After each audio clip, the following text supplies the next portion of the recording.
Okey, sekarang cikgu bagi contoh.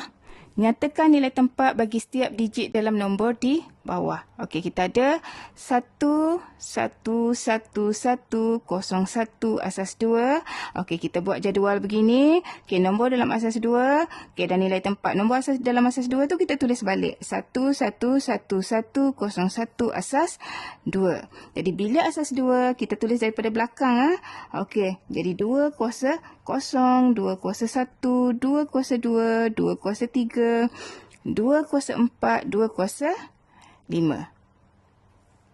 Okey, jadi ini adalah nilai tempat bagi setiap digit yang diberikan pada soalan A. Okey, untuk soalan B pun sama juga. Bagi ini adalah nombor dalam asas 8. 6, 2, 3, 1, asas 8. Kita tulis balik 6, 2, 3, 1. Okey, dalam asas 8. Dan bila dalam asas 8, okey, macam mana kita mau tulis? Okey, mesti asasnya kita tulis 8 kuasa 0, 8 kuasa 1, 8 kuasa 2 dan juga 8 kuasa 3.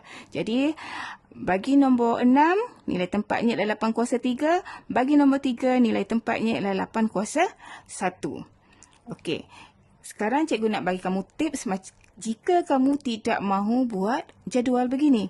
Okey, cikgu bagi tips untuk nombor 6, 2, 3, 1 asas 8. Cikgu tulis balik 6, 2, 3, 1 asas 8.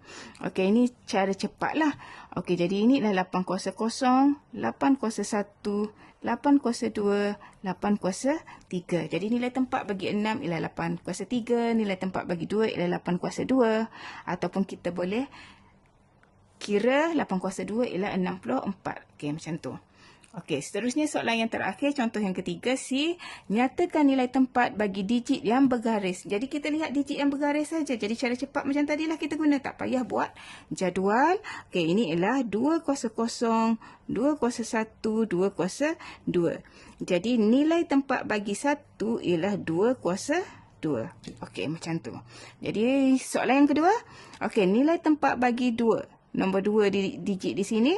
Okey, nilai tempatnya ialah 8 kuasa. Jangan lupa, jangan kamu lupa. Mesti 8 kuasa 0 Jadi 0, 1, 2, 3. Jadi bagi digit 2 di situ, nilai tempatnya ialah 8 kuasa 3.